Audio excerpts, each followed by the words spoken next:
The superstars of Monster Jam invade Chase Field, the great American Southwest. Phoenix, Arizona is on fire for Monster Jam racing action. A capacity crowd has rolled into the home of the Arizona Diamondbacks, but it's not baseball. They're going to be looking for home runs from the biggest hitters in the sport of Monster Jam, including Adam Anderson doing duty in his dad's Gravedigger. They go racing, and you've got the best seat in the house. Monster Jam from Phoenix, Arizona, coming up on Speed. Who's ready for Monster Jam?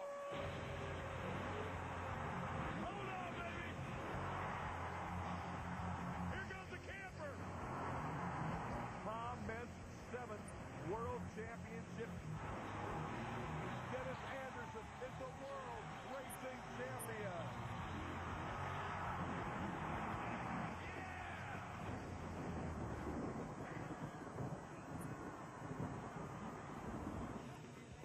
A capacity crowd pouring through the turnstiles, getting ready for Monster Jam in Phoenix, Arizona at Chase Field. Hi again, everyone. Scott Douglas, Ken Stout, Brenda Price, bringing you all the action of Monster Jam from the great Southwest. This beautiful facility where the Arizona Diamondbacks play baseball is going to have the roof closed because Monster Jam is going to be an intimate setting tonight, Ken. And this is just a star-studded lineup ready to go to war. Really one of the most beautiful facilities in the country. Spectacular facility, no doubt about it, with that roof closing. Of course, they'll bring everybody inside. The buzz here, the energy here, as high as it can possibly get. We're going to see a new face back this year. Don Cretin rolling out right there, and a brand spanking new truck. Well over $200,000 worth of machinery sitting right there. And Adam Anderson will be one of the guys trying to knock her off. Remember, Dennis Anderson still coming back from that shoulder injury, so he's put his son in his piece. This is Dennis's Gravedigger. Adam has been spectacular so far this year. Maybe, though, a little more successful in freestyle. He thinks this is a big night for him to try and win a race. Let's take a look at our field of trucks. It's a great lineup. Rod Wood, an Arizona native, brings McGruff out. He will be driving that 2002 Ford. And Jack Coburn is here. Now, we've seen him in the past in Cyborg. This time, he brings out his Tough Enough Ford.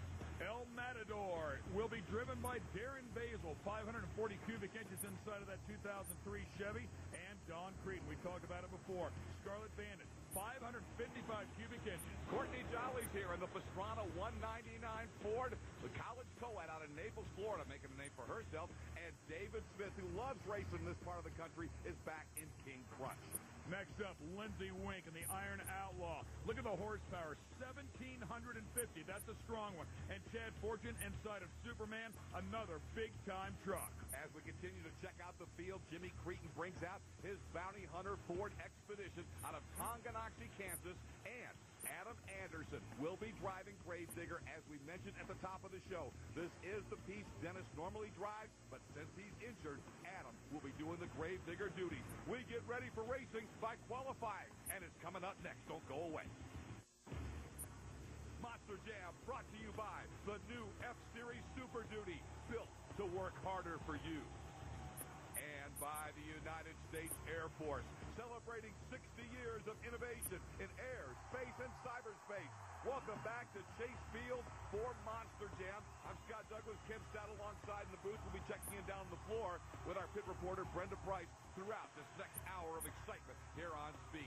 Now, the trucks will come out two at a time to qualify, so we pair them up. Ken, they'll be racing the clock, but not each other. And teammates, Bounty Hunter and Iron Outlaw, will get it started. That's a big pair right off the bat. Will be very exciting to watch these two of the top trucks in the country. Now, Lindsey's a great driver, but he's also a top flight mechanic. We got a chance to talk to him earlier about all the prep he puts in on this truck. I spend all day at the track. You know, can ask anyone. I'm one of the first guys here and one of the last ones to leave. You know, I feel guilty when I'm away from the truck just because I know there's probably something I could be maintaining or upgrading on it. So I spend a lot of hours with this truck in a day, and I think it shows a lot of the time when you come out here and win. That's not from sitting on your butt and watching TV. It's from being at the track, spending time with your truck, and making sure it's completely the way you want it before you start racing.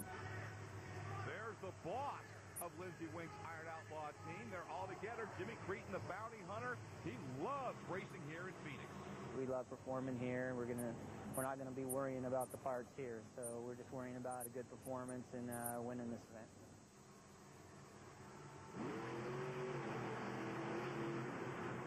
Ken, I don't know if you can get bigger thunder coming off a starting line when you get those two power plants side by side, Bounty Hunter and Iron Outlaw. I agree, Scott. These trucks are spectacular, and I really like what Jimmy said.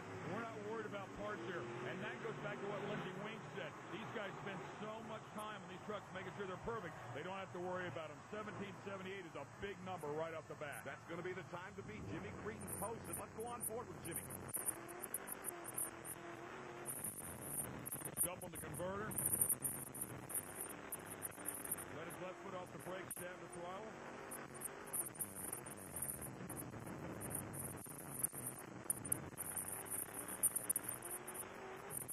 He's pretty busy in there, and you can see he's steering with the left hand most of the time, running the rear steer with the right hand. It was a great lap.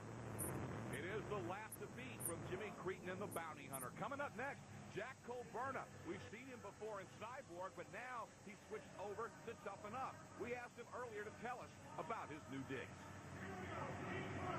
We added a lot more horsepower to it, put a 505 cubic inch big block in it.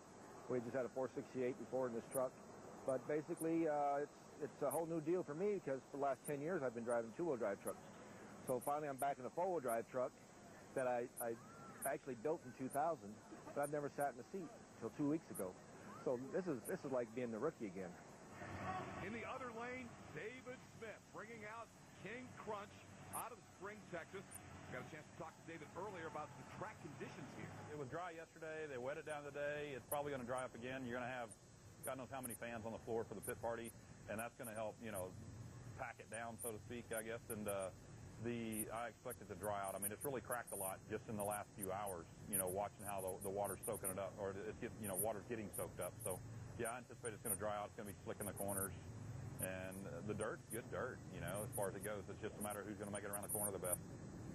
Qualifying with King Crunch and Toughen Up. Truck link lead for David Smith. Even though they're not racing each other, you always want to beat the guy who's in the other lane when you're qualifying. Colberna looks pretty strong here, although he carries that turn a little bit wide.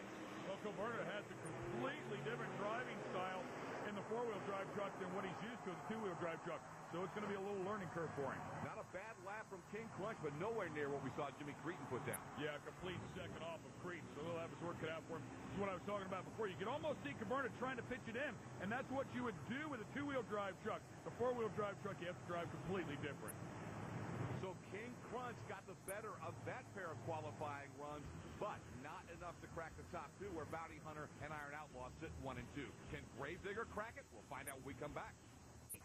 Welcome back to Chase Field in Phoenix, Arizona for Monster Jam. Living it live, the only way to do it. Anytime you get a chance to catch Monster Jam live, do like these folks at Chase Field. Experience the most exciting event in motorsports when you get to a Monster Jam event. Well, we're about halfway through qualifying. Right now, Bounty Hunter's sitting number 1. But look at this pair.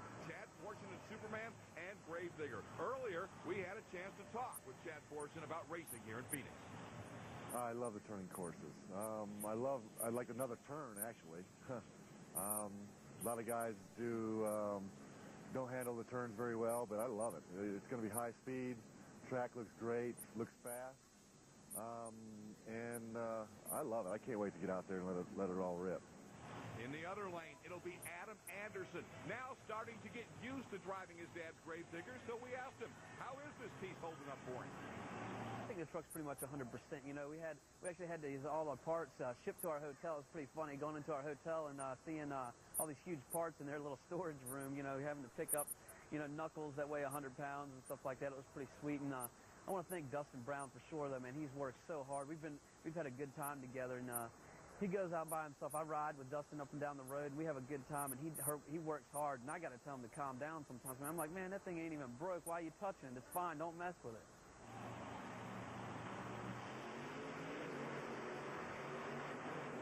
Well, it looks like his crew chief, Dustin Brown, has got that engine fine-tuned because Gravedigger comes off the line big time.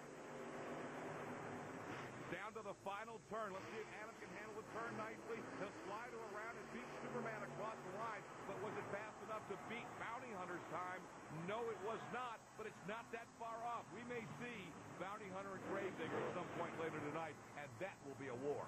Good for the number 2 qualifying spot. Let's take a look at Chad Fortune right here. Very nice turn. It looks like the truck is pushing just a little bit, and he cranks some rear steer in it to get it to rotate. Then he over-rotates in the other turn. Nearest us, of course, is the Gravedigger, Adam Anderson. Tackled that last turn perfectly, and as you can see, crossed the stripe first. Let's watch that final turn in this near lane, because it does look like they're picking up the throttle earlier in that lane. Maybe it's the driver's comfort level, or maybe there's something to the way one lane is working as opposed to the other. Now, Rod Wood will bring McGruff onto the track, always a popular machine at the pit parties. And you talk about popular at the pit parties, this young lady's got a lot of fans. Courtney Jolly at Pastrana 199 said they have to make some changes to her truck. They're playing with the shocks, which worries me a little bit, but I think we'll get it figured out. I got a great crew behind me, so I should be all right by the end of the night. McGruff and Pastrana 199. Something happened on McGruff. I heard that engine pop. Maybe something in the blower belt area. A lot of times the engine will give up and it'll break a blower belt. We'll find out what that is a little bit later on. Now, Courtney can't worry about that. She's got to stay on her game right here. She's not racing against the truck. She's racing the clock, and she does a nice job of picking it up off that last turn. And let's check the time. It's not going to be among the top time, but it should seat her in the top half of the bracket, and that's one of the things you want, you know, is to be away from a Cretan and away from an Adam Anderson until later in the event. And again, you can hear the McGruff truck, just a big bang right there. Maybe something ignition-wise gives up on the truck, but his night is done early, at least in terms of qualifying. Maybe they can get it fixed. Courtney Jolly, you can see, really struggling with the turn here. I was watching the truck on the rebound here. The shocks don't look too bad. So maybe they were trying to adjust those shocks to get the truck to settle down through the turns. You don't want it too stiff. You don't want it too soft. More qualifying coming up. The starting line now is Darren Basil in the El Matador, the teammate to the King Crunch truck. He said he likes this unique baseball field setup. A little different. You get starting, one guy gets to make a left-hand turn and one guy gets to make the right. So some people don't like making certain turns. So if you got the lane choice advantage, that definitely goes in your choice. So the faster one wins. Welcome back to Monster Jam on Speed, Dawn Cretan. She's got a brand new Scarlet Bandit after being out of the sport for 2 years. Actually, I've been out since March of 2005, so it's been almost 2 years out of the truck. My first show, I was a little nervous about the whole thing, not really coming back driving, but it's a brand new truck, so having to relearn everything and that part of it.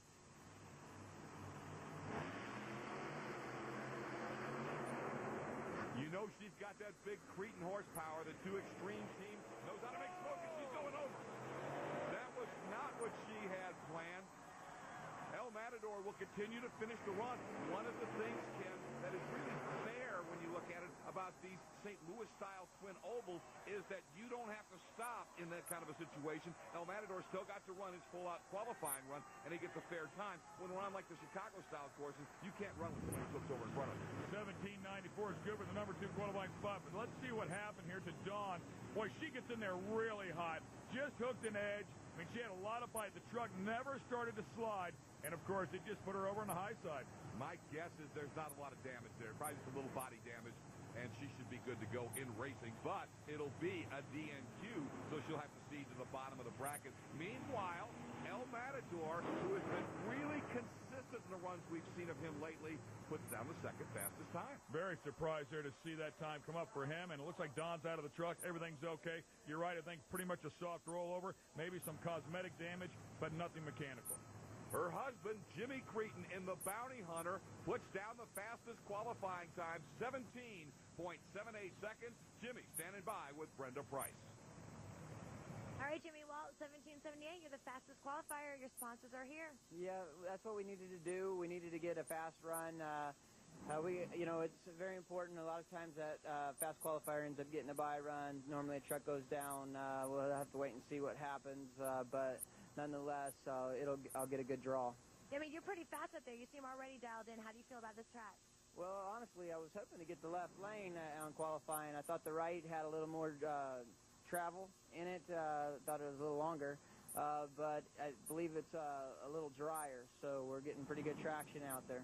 It's going to be an interesting night following these lanes, and picking the right lane could mean the difference between winning and losing. We're going to go racing next.